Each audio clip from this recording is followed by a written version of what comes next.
आदरणीय पवार साहेब, व्यासपीठावर बसलेले सर्वच मान्यवर आणि जमलेल्या माझ्या बांधवांनो आणि भगिनींनो, तसं पाहिलं तर बऱ्याच दिवसानंतर ह्या प्रश्नाला वाचा फुटते. दीपकजी, आपण आपलं मनोगत व्यक्त करताना आपल्या मनातल्या काही गोष्टी सांगितल्या. श्रीकांतजी, तुमचं सुद्धा यातलं योगदान दीपकजींनी अधोरेखित केलं. या पुस्तकात नेमकं काय आहे, पुस्तक कशासाठी आहे, यावरती बोलण्यापेक्षा मी पहिल्यांदा आपल्याला धन्यवाद देऊ इच्छितो की अनेक दिवसांनंतर ह्या विषयासाठी आपण सर्व पक्षीयांना एकत्र आणलत. माझ्या सीमा भागातल्या मराठी बांधवांच्या प्रतिनिधींना इकडे बोलवलत आणि एकूणच जे मी म्हटलं की या प्रश्नाला वाचा फोडलीत. हा विषय किती जुना आहे, त्याच्यात काय काय घडलं, याची एक उजळणी या पुस्तकामध्ये झालेली आहे आणि ती व्हायला पाहिजे. पण ती करत असताना एक 2 दिवसापूर्वीच आपण भेटलो होतो या कार्यक्रमाबद्दल आणि मी सांगितलं आता नुसतं पुस्तक म्हणजे रडकथा नकोयत मला. आता जिंकण्याच्या दृष्टीने प्रत्येक पाऊल आपलं पडलं पाहिजे. जे आजपर्यंत झालं ते झालं, ते सगळं भोगलं. हे माझ्याकडे पुस्तक आहे. कालच एक कार्यक्रम असा होता, माननीय उपमुख्यमंत्री सुद्धा त्यात होते. येरवडा तुरुंग तो पर्यटकांसाठी आपण ओपन करू, उघडा करतो. पर्यटक म्हणजे काय झुंबड नाही करायची, पण ते एक वेगळा कार्यक्रम, त्याच्याबद्दल आता काय मी सांगण्यासाठी उभा नाहीये. पण येरवड्याची आठवण आल्यानंतर साहजिकच आहे हे जे पुस्तक मी आणलंय, गजाआडील दिवस शिवसेना प्रमुखांचं, विषयासाठी 3 महिने तुरुंगात. तो दिवस, तो क्षण मला आजही आठवतोय. मोरारजी भाई उपपंतप्रधान होते आणि कार्यक्रम असा ठरला होता की ते मुंबईत आल्यानंतर त्यांना माहीमला शिवसैनिकांच्या वतीने एक निवेदन देण्यात येईल आणि ते निवेदन घेऊन ते जातील पुढे. काय असते आणि त्यांचा या विषयाबद्दल किती कसं आहे हे तेव्हा मी प्रत्यक्ष पाहिलं, अनुभवलं. तो क्षण मी मुद्दामून आपल्याला सांगतो कारण तो मी कधीही विसरू शकत नाही. आणि असे जे काही क्षण आहेत हे पुस्तकामध्ये लिहिलेले असले, म्हणजे या पुस्तकाबद्दल नाही म्हणत, एकूण म्हणतोय, तरी माहिती मिळते. पण ज्यांनी अनुभवलेले असतात त्याच्या अंगावरती मात्र अजूनही असा तो शहारा किंवा काटा उभा राहतो. मला ती संध्याकाळ आठवते. साधारणतः माहीम चर्चच्या इथला तो परिसर शिवसैनिकांनी फुलून गेला होता आणि तसं तणावाचं सारखं काही नव्हतं. मोरारजी भाई येणार, त्यांना शिवसेना प्रमुख सर्व शिवसेना नेत्यांसमोर एक सीमा भागाबद्दल निवेदन देणार आणि ताफा पुढे जाणार. पण आखरी की पहिला आला तो पायलटचा ताफा, सुसाट न थांबता पुढे निघून गेला. सगळ्यांना वाटलं की पायलट असतात, गेले असतील पुढे. पण नंतर मोरारजी देसाईंचा सुद्धा जो ताफा आला तो सुद्धा न थांबता सुसाट निघून तर गेलाच, पण एक आपला फोटोग्राफर अशोक करंबेळकर आणि एक कार्यकर्ता त्यांना उडवून निघून गेला. आणि मग जी काय धुमसचक्री सुरू झाली, SRP पोलीस लाठीमार, अश्रुधूर, मग कुठून दगडफेक सुरू झाली शिवसैनिकांवरती, बाटल्यांचा मारा झाला आणि त्या रात्री मुंबई पेटली. आम्ही तेव्हाही कलानगरला राहत होतो आणि दादरला जिथे आमचं शिवाजी पार्कला पहिलं घर होतं तिथे एक मार्मिकची कचेरी होती. हा प्रसंग झाल्यानंतर आम्ही तिथे आलो. मी 7-8 वर्षाचा असेल, 2:30-3 पर्यंत तिकडे होतो. मग कुठून कुठून फोन यायचे, इकडे गोळीबार झाला, तिकडे लाठीमार झाला, इकडे अश्रुधूर फेकला गेला. मग कोणीतरी, मला वाटतं पंढरीनाथ सावंत, ते अश्रुधुराच्या रिकाम्या नळकांड्या घेऊन आले आणि तो नळकांड्या म्हणजे रिकाम्या झालेल्या, पण संपूर्ण घरामध्ये सगळ्यांचे डोळे लाल लाल लाल होऊन सगळे चुरचुरायला लागले होते. म्हणजे एवढं भयानक त्याच्यामध्ये ती प्रखरता होती. मग आम्ही 2:30-3 वाजता घरी निघाल्यानंतर गाडीमध्ये मी तर होतोच, बाळासाहेब आणि बाळासाहेबांनी सांगितलं, माबाई माझी बॅग भरून ठेवा, उद्या बहुतेक सूर्योदयाच्या आत आमची उचलबांगडी होणार. आणि त्याच्याप्रमाणे त्याच्यानंतर 10 दिवस मग आम्ही 2:30-3 वाजता घरी. ही धगधगत होती पूर्ण, सगळं कोणाच्याही कंट्रोलमध्ये येत नव्हती, कोणाचेही नाही. आता ती जी आज आपल्याला पुन्हा एकदा जागवायची आहे, तीच धग पाहिजे. हा निखारा आहे. शेवटी जिथे जिथे अन्याय जाळून टाकणं हे आपलं काम म्हटल्यानंतर निखाऱ्यावरती राख आली असेल तर ती राख सुद्धा एक फुंकरीने उडून देण्याचं काम हे कोणाला तरी करावं लागतं. आणि मला वाटतं ते काम दीपकजी तुम्ही आणि श्रीकांतजी तुम्ही आज केलेलं आहे. हा लढा कसला लढा आहे? महाराष्ट्र, मी तर म्हणतो हा कर्नाटक व्याप्त महाराष्ट्र आहे. तुम्ही म्हणता ना रहेंगे तो महाराष्ट्र में, तुम्ही महाराष्ट्रामध्येच आहात. पण मुद्दा असा येतो की ज्या पद्धतीने कर्नाटक सरकार उर्मटपणाने एक एक जसं एक आता इकडे कायदेतज्ञ असतील, एखादं प्रकरण कोर्टात गेलं आहे म्हटल्यानंतर त्याच्यामध्ये काही करायचं नसतं, नाही तर तो कोर्टाचा अपमान ठरतो. पण हे प्रकरण कोर्टात असल्यानंतर सुद्धा बेळगावचं नामांतर केलं गेलं, त्याला उपराजधानी केली गेली, विधानसौधा तिकडे केला गेला, एक संसद आपलं विधिमंडळाचं अधिवेशन तिकडे केलं जातं. हा न्यायालयाचा अपमान नाहीये? आम्ही जर का काही केलं, आम्ही काय करू शकतो? कारण हा संपूर्ण भूभाग आहे तो त्या राज्याचा आहे. खरं म्हणजे माझं मत असं आहे, ठाम मत असं आहे की एक तर हे सरकार तुमच्या सगळ्यांच्या पाठीचे, हा काम झाल्यानंतर सुद्धा याच विषयासाठी आपली जी एक राज्याची समिती आहे तिची बैठक आपण घेतलेली, माननीय पवार साहेबांनी मी विनंती केली, ते म्हणाले नाही मी येतो, त्यांचे कार्यक्रम होते बोलले नाही थांबतो मी. पण आपण जसं सगळ्या कायद्याचा विचार करतो की काय केलं तर काय होऊ शकेल, काय कर्नाटक सरकार नाही करत. प्रवीणजी तुम्ही बोललात बरोबर आहे, जसं मला देवेंद्रजींनी पण सांगितलं की हा विषय केवळ थातूरमातूर तेवढ्यापुरतं बोलण्याचं नाहीये.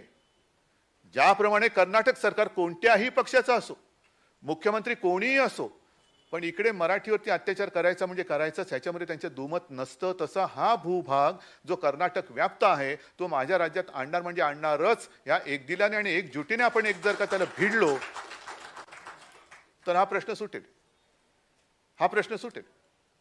आणि म्हणून पूर्वी जे सगळे एक एक एक एक एक एक तोडगे काढले जात होते, पवार साहेबांना माहिती आहे, कारण त्यांनी या विषयात अनेक पूर्ण कारकीर्दच काम केलेलं आहे. मग विशाल गोमंतकाचा एक भाग होता. त्याच्यानंतर जोपर्यंत हा विषय कोर्टामध्ये आहे तोपर्यंत, किमान तोपर्यंत हा भूभाग हा केंद्रशासित का करण्यात येऊ नये?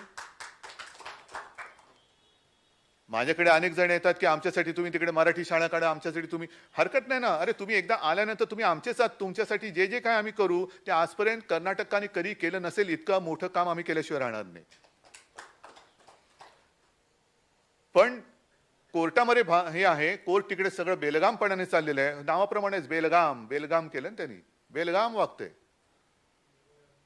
मग हा भाग हा जोपर्यंत त्याचा निकाल लागत नाही तोपर्यंत माझं मत पहिलं आपल्या सरकारकडनं कोर्टात सांगितलं गेलं पाहिजे की हा तातडीने केंद्रशासित करा. इकडे कर्नाटक सरकारची मस्ती चालता कामा नये, अजिबात चालू देणार नाही. कारण सगळे झाले, साक्षी पुरावे सगळे दिले गेले. एक तो काळ होता, आता कोणी सांगितलं, तुम्ही सांगितलं, कोणी सांगितलं कल्पना नाही की इथून माझे सगळे ओळखीचे चेहरे आहेत माझ्या. तुम्हाला अशी एक शंका आहे किंबहुना तुमची एक अशी अपेक्षा आहे की राज्यातील, महाराष्ट्रातील सर्व पक्ष हे तुमच्या पाठीशी उभे असले पाहिजेत. आहेत, जरूर आहे. पण त्याचबरोबर मी तुम्हाला सांगतोय की ती जी एक आपली एकजूट होती महाराष्ट्र एकीकरण समितीची, ही तुटली कशी, फुटली कशी? मराठी माणसाला जो दुहीचा शाप लाभलेला आहे, अरे कृपा करून हा शाप तिकडे तरी तुम्ही चिरडून का नाही टाकू शकत? सगळ्यांच्या चुली वेगवेगळ्या झाल्या. महाराष्ट्र एकीकरण समितीची ताकद नव्हती, ही मराठीची ताकद होती. ती ताकद, तुमच्या मायबोलीची ताकद तुम्ही अशी उधळून टाकली. कशासाठी? स्वतःच्या राजकीय स्वार्थासाठी. महाराष्ट्र एकीकरण समितीला कुठेही आपण अपशकून करायचं नाही म्हणून सुरुवातीच्या काळात तर आम्ही तिथे शिवसेना पण येऊ देत नव्हतो, मार्मिक सुद्धा येऊ देत नव्हतो. का नाही? मराठी माणसाची एकजुटी कायम राहिली पाहिजे. 5-5 आमदार आपले निवडून यायचे, सोन्यासारखे ते होता. लढायचा काळ होताच तो, पण त्या लढ्याला सुद्धा एक सोनेरी झालर होती की आम्हाला विजयाचं, मराठी माणूस सगळा आपल्या पाठी उभा होता. आज आपणच आपल्या हाताने पायावरती धोंडा पाडून घेतलेला आहे. सगळं विस्कळीत झालेलं आहे. पिढ्या पुढे सरकतायत. मला आज ते नेमकं कार्टून आठवत नाही, ह्या पुस्तकात बघितलं, त्याही पुस्तकात बघितलं. इंदिराजी पंतप्रधान होते आणि सेनापती बापट मला टोपोषणाला बसले होते आणि त्यांनी असं काहीतरी एक वचन दिलं होतं की याला कालबद्ध कार्यक्रम करू. आणि सेनापती बापट सांगतात की बाई बरोबर आहे, पण तुमच्या घड्याळाला काटेच नाही आहेत. कालबद्धता म्हणजे काय? आज सुद्धा या पिढ्यांच्या मागून पिढ्या चाललेल्या आहेत. कालबद्ध कार्यक्रम, इंदिराजी गेल्या, सगळे गेले. मला मी म्हटलं ना, मी लहान होतो तेव्हा मला बळवंतराव सायनाक आठवतात, बाबूराव ठाकूर आठवतात. सगळे तेव्हापासूनची सगळी जुनी जुनी जाणती ज्येष्ठ मंडळी घरी यायची आणि या विषयावरती तेव्हा चर्चा होऊन शिवसेना सुद्धा रस्त्यावरती उतरली होती. छगनराव, तर तुमचा तो फोटो आहे वेषांतर करून तिकडे पोचलेले, एकनाथ शिंदे सगळेच आहे शिवसैनिक तिकडे येऊन. आता काल परवाकडे शिवसैनिक आलेच होते तुमच्याकडे. म्हणजे असं काही समजू नका की आम्ही नामानिराळे झालोत किंवा काहीतरी बोलायचं म्हणून.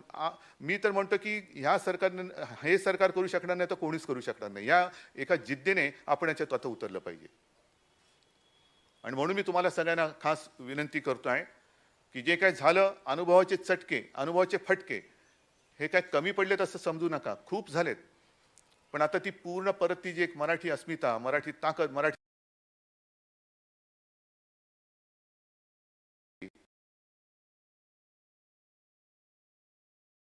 मला माझ्या डोळ्यासमोर हा सगळा काळ काही वर्षांपूर्वी आपण कोल्हापूरला एक सीमा परिषद केली होती. आठवतं ना दीपकजी, तुम्ही पण सगळे होते ना?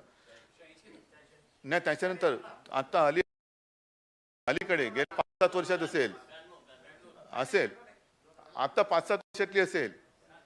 आणि त्यावेळेला मला माझ्या समोर ती तुमची लहान लहान मुलं, ती पण आता मोठी कॉलेजमध्ये गेली असतील, ती उभी राहिली आणि त्यातल्या 1-2 मुलांनी मला सांगितलं की अहो काका, आम्हाला तुम्ही, म्हणजे काका मला वाचवा तसं नाही, पण त्या मुलांनी तो टाव फोडला की काका खरंच तुम्ही आम्हाला वाचवा, आमच्यावरती कानडीचा अत्याचार होतोय.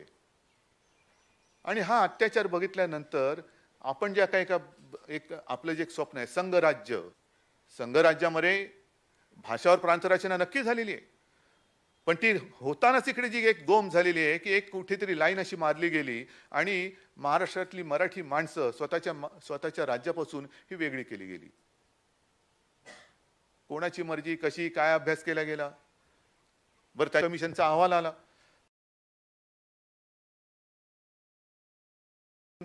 केली.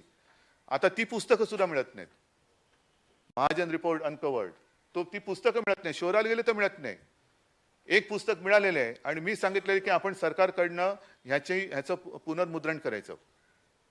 ह्या कॉपीज त्याच्या आपण पुन्हा प्रकाशित करायच्या, नवीन छापा, आणि एवढंच नाही तर नेटवरती टाका की जगभरामध्ये जाऊ, किंबहुना तुमचं हे पुस्तक सुद्धा मराठी आहेच, पण आणखीन जगात किंवा आणखीन इतर कळण्यासाठी हे इंग्रजीमध्ये सुद्धा करा. कसा अत्याचार होतोय. आम्ही कधी कानडी भाषेचा दुश्वास केलेला नाहीये, पण कानडी अत्याचाराचा आम्ही दुश्वासने आम्ही विरोध करणारच. अत्याचार झाला तर आम्ही तोडून मोडून टाकणारच. आणि जसं हे पुस्तक आपण पुनर्प्रकाशित करतोय तसंच एक फिल्म तेव्हा पवार साहेबांनीच पुढाकार घेऊन केली होती, मधु मंगेश कर्णिक वगैरे, अ केस फॉर जस्टिस, ती सुद्धा आता शोधून ती कशी बशी मिळाली.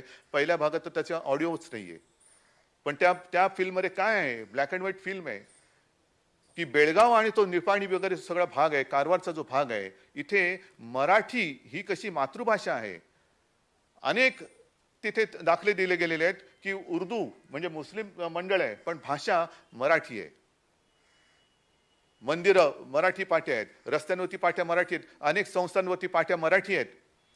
आता त्या संस्थाही राहिल्या नसतील, पाट्याही राहिल्या नसतील, सगळं त्याचं कानडीकरण होऊन गेलं. किती काळ जाऊ द्यायचा आणि कशासाठी जाऊ द्यायचा. आता हा काल अपव्यय बस झाला. आता आपण कालबद्ध कार्यक्रम केला पाहिजे. जो इंदिरा गांधींनी सांगितला होता तसा सगळ्यांनी आपण मिळून आता आमचा कालबद्ध कार्यक्रम, आम्ही हा प्रश्न सोडवणार म्हणजे सोडवणारच. कोर्टाची लढाई आम्ही जिंकणार म्हणजे जिंकणारच. आणि त्याच्यासाठी मी पुन्हा एकदा सगळ्यांना सांगतो की तुम्ही एकत्र राहिला नाहीत तर असेच तुम्हाला ते सरकार चिरडून टाकेल. एक जमाना जो होता, मला परत तिकडनं मराठी आमदार निवडून आलेले पाहिजेत, बेळगावमधनं माझा मराठी माणूसच निवडून आला पाहिजे. बेळगावचा महापुरा मराठी होतो, पण त्यांनी जरा इकडे तिकडे काय केल्यानंतर त्याच्यावरती राजद्रोहाचा गुन्हा टाकला जातो. कुठल्या काळात राहतोय, कुठल्या देशात राहतोय, काय पाकिस्तान जिंदाबाद तो ओरडलेला होता का? आताची जी काय पद्धत सुरू झालेली आहे की सरकार विरुद्ध बोलला म्हणजे देशद्रोही नाहीये. माझ्या मातृभाषेसाठी तो लढतोय. त्याला तुम्ही मातृभाषेसाठी लढला तर त्याच्यावरती राजद्रोहाचा गुन्हा टाकला जातो. मग काय मला तुमच्याकडनं अपेक्षा आहेत. आणि हा अत्याचार हा सगळा मोडून काढण्यासाठी मला असं वाटतं आजपासून ही नवी सुरुवात झालेली आहे. जे झालं गेलं ते गाडून टाका. कोणतं गाडून टाका? हे दैदिप्यमान झाले ते नाही, पण मतभेद झाले असतील प्रत्येकाची वेगळी चूल केली तर त्या चुलीवरती कर्नाटक सरकार पोळ्या भासते हे आता तरी तुम्ही लक्षात घ्या. म्हणून मला असं वाटतं की एक नवीन सुरुवात करतो आहे, नवीन तेजाने, नवीन दमाने आणि नवीन जिद्दीने. जोपर्यंत हा कर्नाटक महाराष्ट्रामध्ये येत नाही तोपर्यंत आपण शांत बसणार नाही अशी प्रतिज्ञा आणि शपथ घेऊन प्रत्येक पाऊल धीराने, गांभीर्याने, मजबूतीने, जुटीने टाकूया. जय हिंद, जय महाराष्ट्र.